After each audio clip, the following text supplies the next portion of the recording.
Boa noite, colegas. Ateliê 5, Projeto de Interesse Social, Conjunto Habitacional Humaitá, Uniftec.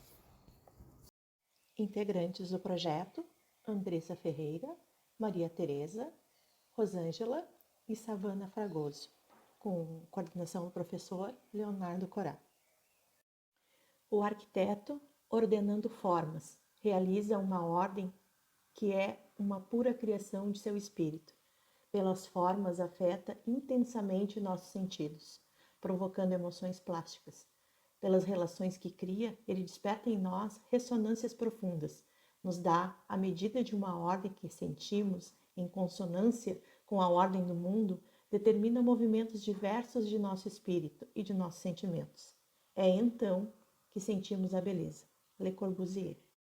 Nos foi dada a missão de realocar 600 famílias das Vilas Areia e Tio Zeca, localizadas no bairro Humaitá, próximo à construção da nova ponte do Guaíba.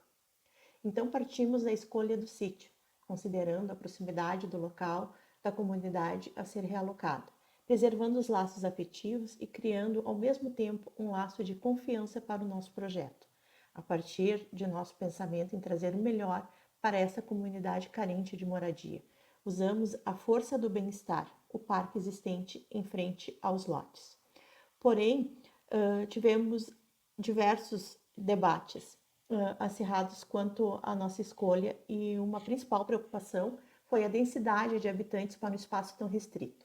Obviamente, não conseguiríamos implantar um conjunto habitacional que atendesse a tantas famílias sem que avaliássemos o que poderíamos perder de benfeitorias. O ponto positivo é que os espaços internos do complexo poderiam ser reduzidos, já que tínhamos o parque em frente. Assim, propomos melhorias para ele, o tornando uma extensão do complexo. O segundo impasse, sem abrir mão da localização escolhida, foi a tipologia das habitações. A comunidade vir de casas para apartamentos poderia ser um impacto e criar a evasão habitacional. Então, estudamos uma forma de proporcionar aos seus moradores algumas sensações. Ao criarmos corredores livres de fechamentos, ampliados em escala decrescente, aumentando as áreas de circulação para uso comum, possibilitando as hortas comunitárias e jardim vertical para cada andar. Além de que a ligação entre os prédios, através dessas circulações, traz essa sensação de estar caminhando pelas ruas do bairro. E por fim, não menos importante, a posição de 16 prédios em relação à posição solar e ventilação foi também um desafio. Então, nós propomos uma locação diferente dos prédios em relação ao parque. A maioria deles são voltados para o oeste, então o que diminuiu a projeção dos prédios ficarem ao sul. E nós nos mantivemos firmes ao nosso propósito inicial e consideramos que o desafio de todas as dificuldades que nós encontramos no percurso da elaboração do projeto foram solucionados, com estratégias condizentes para o conjunto habitacional que a comunidade possa chamar de lar. Os dois terrenos estão localizados na cidade de Porto Alegre, no bairro Humaitá. O bairro ele foi criado oficialmente em 1988, então tem 33 anos. Originalmente era um aterro e atualmente é caracterizado como área residencial, com empresas em seu entorno. Na década de 1960, os problemas de moradia ocorreram pelo constante aumento da população, levando também ao desgaste de transporte e infraestrutura, exigindo projetos de integração. Então, a expansão para o norte e nordeste da capital se fez necessária, levando em consideração o custo das propriedades mais acessíveis, devido à distância da região central. Os primeiros prédios construídos no bairro foram de 4 andares, sem elevador, e tinham concentração de áreas de lazer em forma de parques urbanos. Após foram construídos edifícios mais elevados, até 10 andares. Com atrativo potencial no setor imobiliário no final dos anos 90, algumas construtoras visando o crescimento de empresas de médio porte na região aqueceram o mercado imobiliário com a construção de novos condomínios. Segundo o censo de 2000, o bairro tinha uma população de 10.470 habitantes, distribuídos em uma área de 407 hectares. Obviamente, a estrutura do bairro se modificou ao longo dos anos. A ocupação do entorno foi dada por invasões de áreas não ocupadas, criando assim periferias. Sem investimento das políticas públicas, culminaram ao desinteresse das iniciativas privadas. Atualmente, a ocupação do bairro se dá por grande parte neste formato de ocupação, com crescimento desordenado às margens da BR-290. Como já havíamos falado anteriormente, os lotes estão localizados entre a Avenida Palmira Gobi e a Rua Professor João de Souza Ribeiro. E suas ruas laterais são as ruas Dr. Paulo Hecker, Padre Maximiliano Kolbe e Avenida Engenheiro Felício Limieski.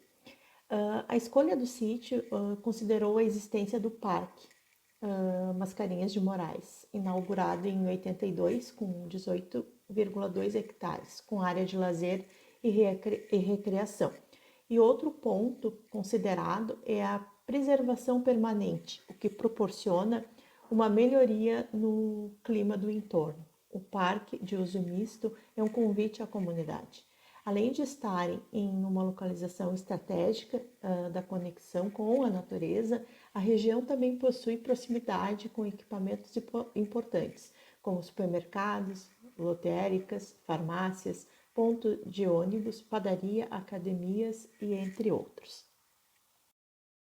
O estudo dos dados urbanísticos da região, a gente pode pontuar que, dentre os dois quarteirões, o índice de aproveitamento é igual, 1,3%, o recuo de jardim também, 4 metros, limitação de altura máxima 52 metros, e a altura de divisa muda um pouco. Para a Avenida Palmira Gobi, que fica em frente ao parque, é de 12 a 18 metros. Nas demais ruas, 12,5. A taxa de ocupação também muda para a avenida, 90% na base e 75% do corpo. O que isso se refere é que eles estão estimulando o comércio para a avenida. A circulação, o passeio, as calçadas, na avenida é 3,5 a partir do meio-fio e nas demais ruas 4 metros. Aqui nós fizemos a análise de sítio, onde nós apontamos a incidência solar, o nascer e o pôr do sol, os ventos predominantes, a maior incidência de ruído, as vias principais, os acessos secundários, e nós dividimos nosso projeto em duas fases, fase A e fase B. Após a elaboração de todas as diretrizes da fase A, fica mais fácil partir para a fase B, que vai ser um espelho. Aqui temos os equipamentos públicos e o comércio local. Aqui em amarelo, nessa área maior, a nossa implantação, nossa área de implantação.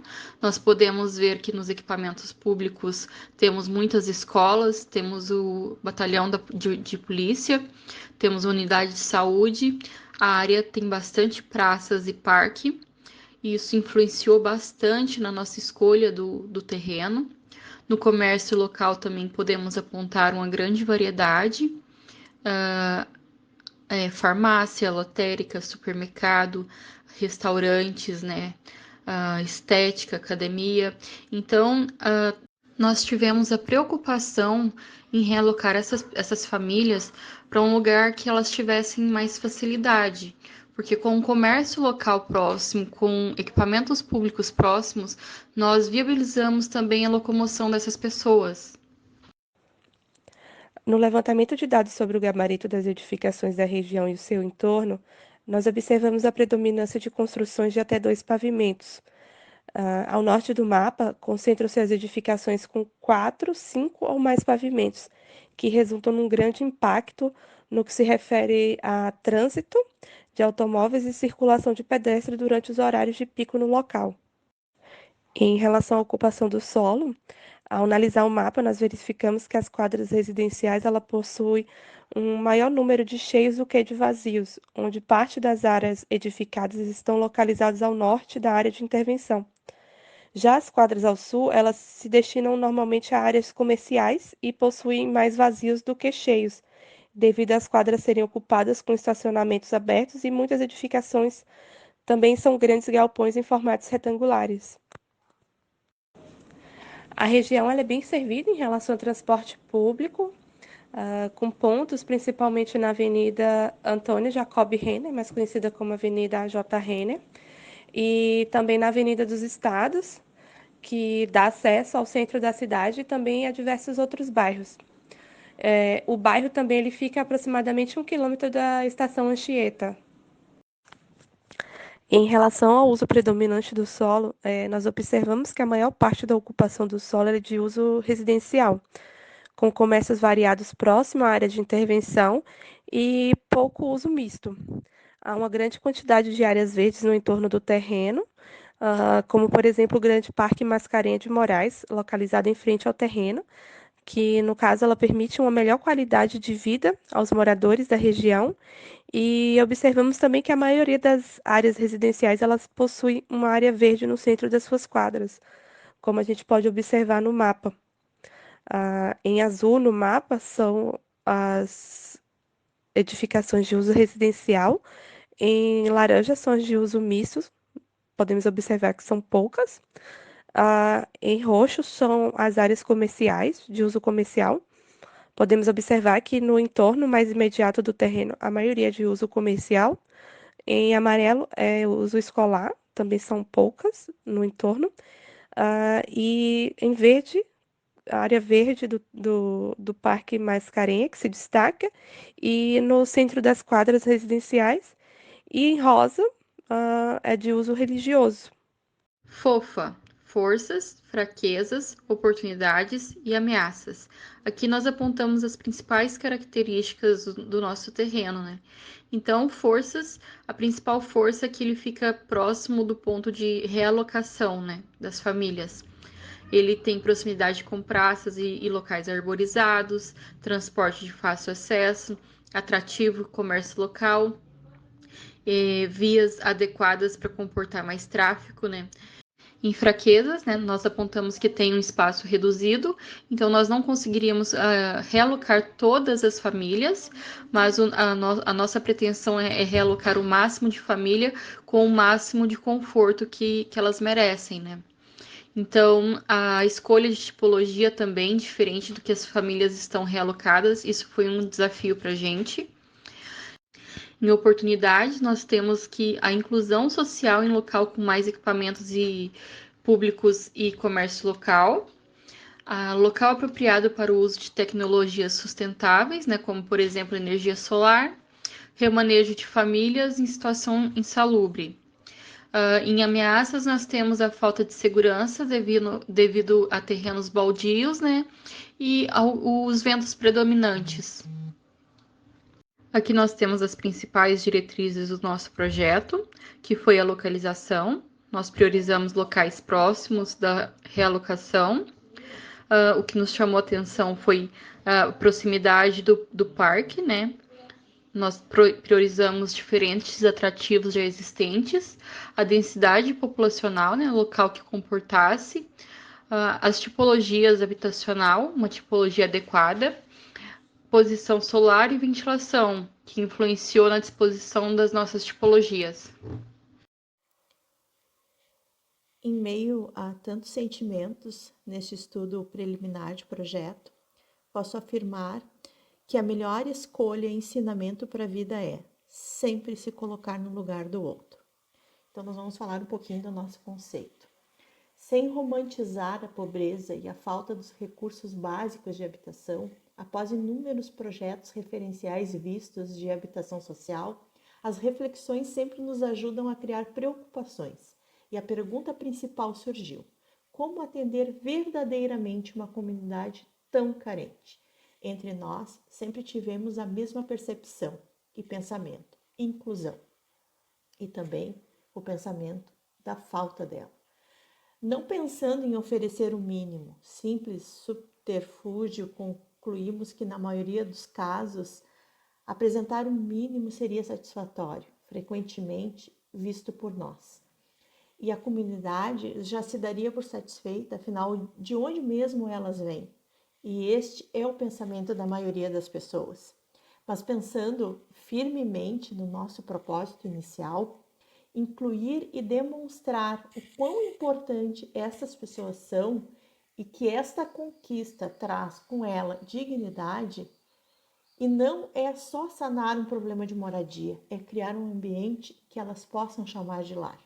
Em um processo criativo que estava fixada em acolhimento, surgiu o nosso abraço.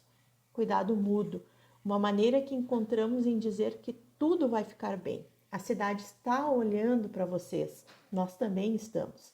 Gesto que não necessita de palavras nem promessas.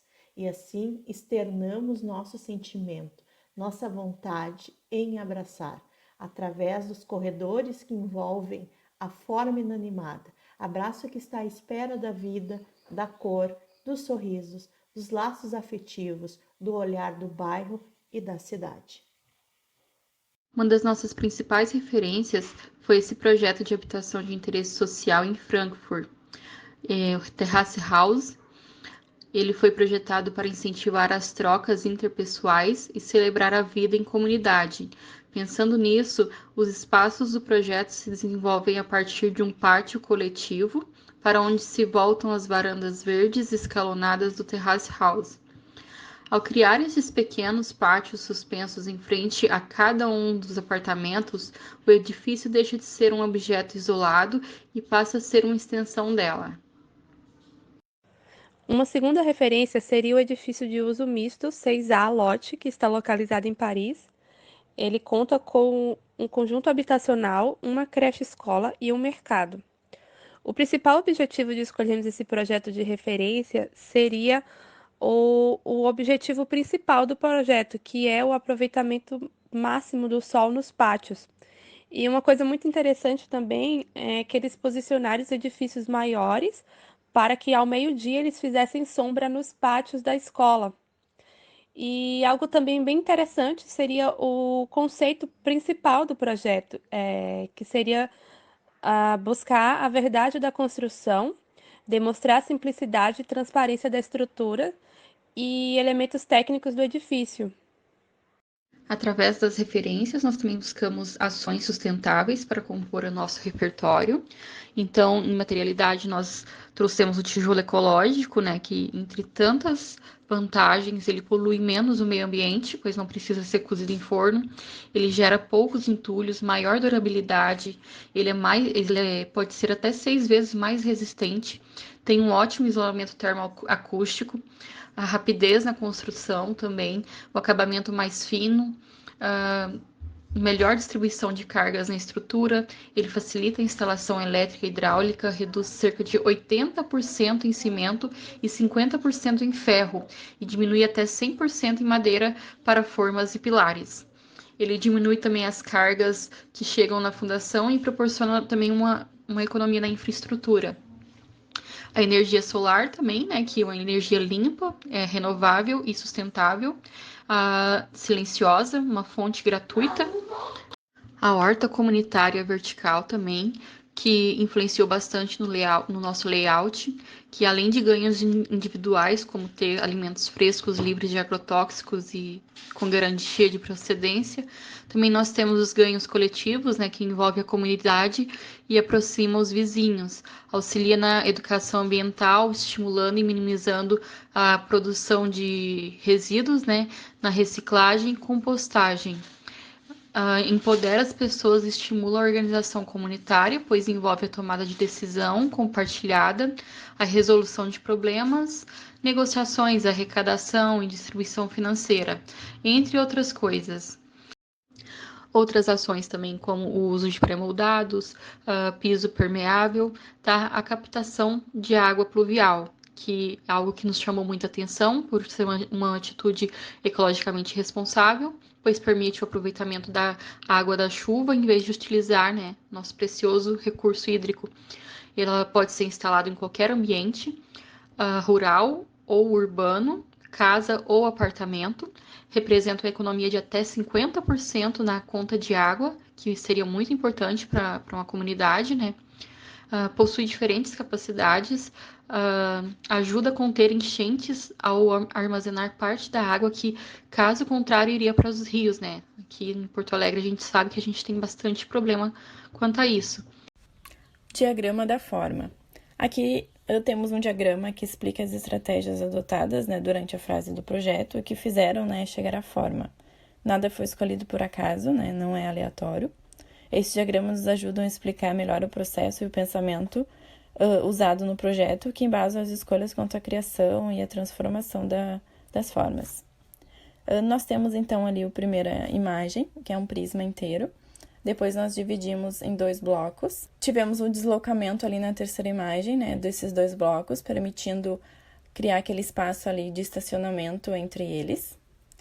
Na quarta imagem, tivemos a divisão dos apartamentos, então são 8 apartamentos ali por andar. Na imagem ao lado, embaixo, fizemos o deslocamento das unidades laterais, dos apartamentos laterais. Esse deslocamento, ele permite uma composição melhor da fachada, né? Então, não fica aquele paredão.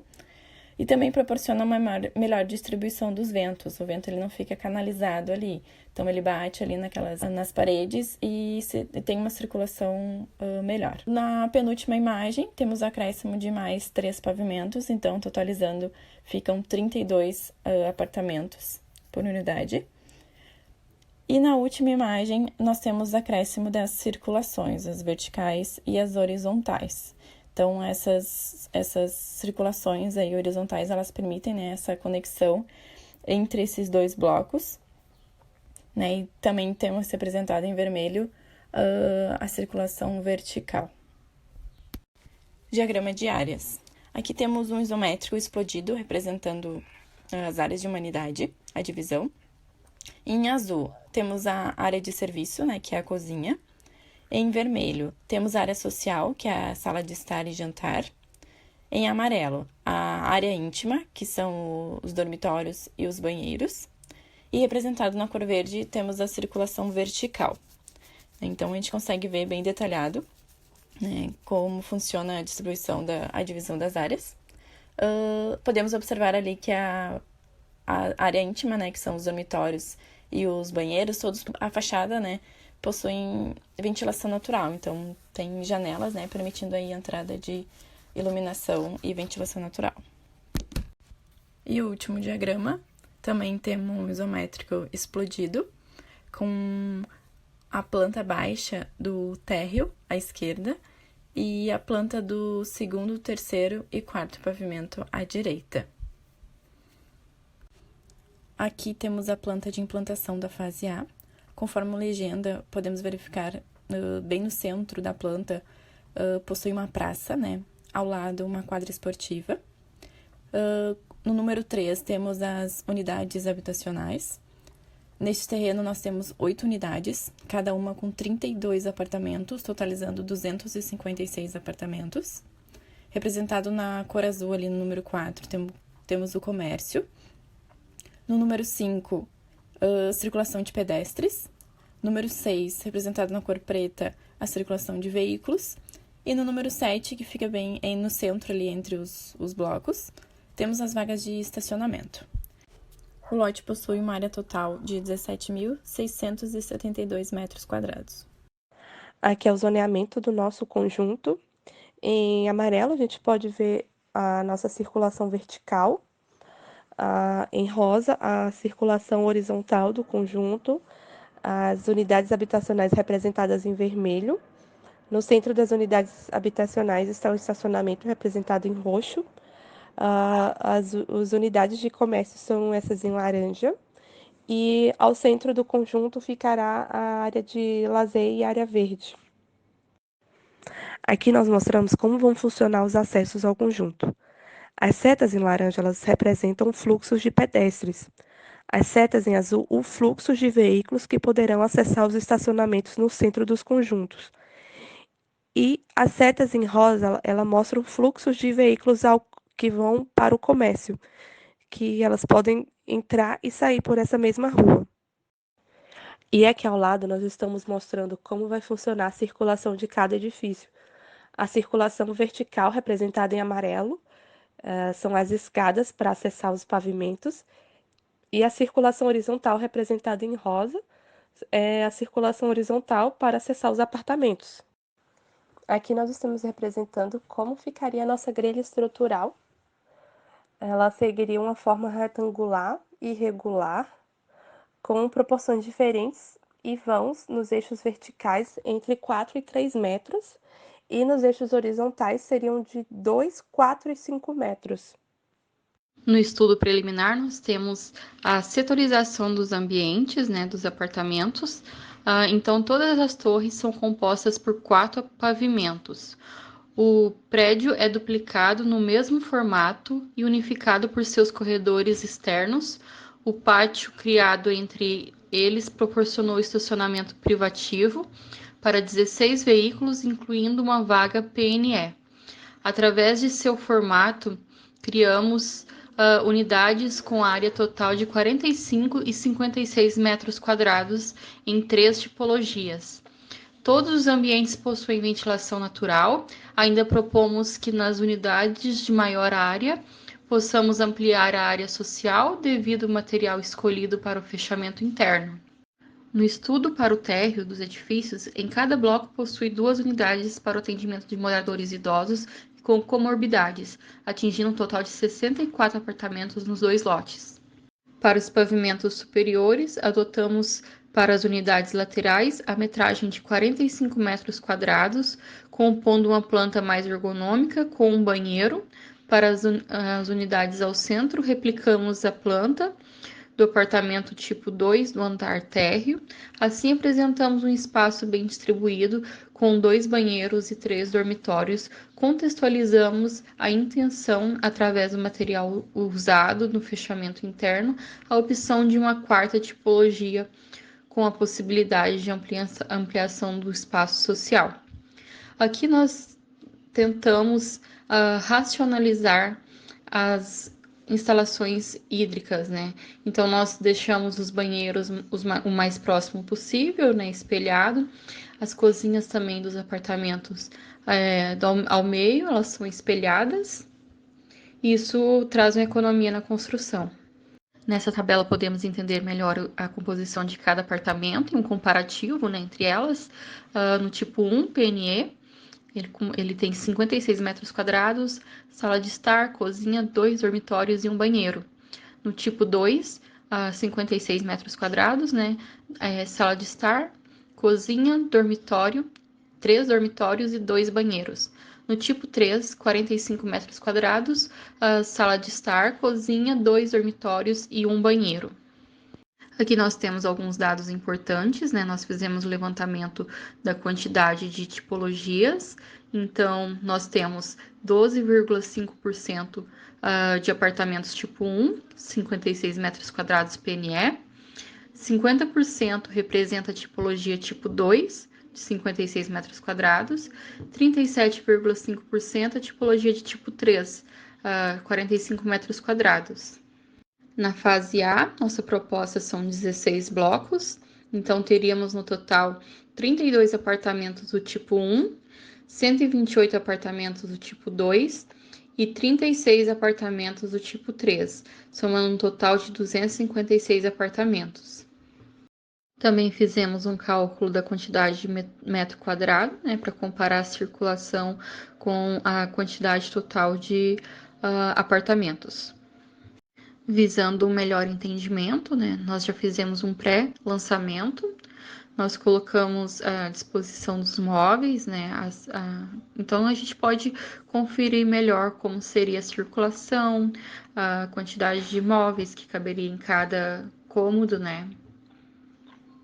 Nos estacionamentos, nós usamos uma estratégia para deixar as fachadas mais limpas, né, e colocar os carros mais protegidos. Então, nós incluímos as vias de sentido único, né?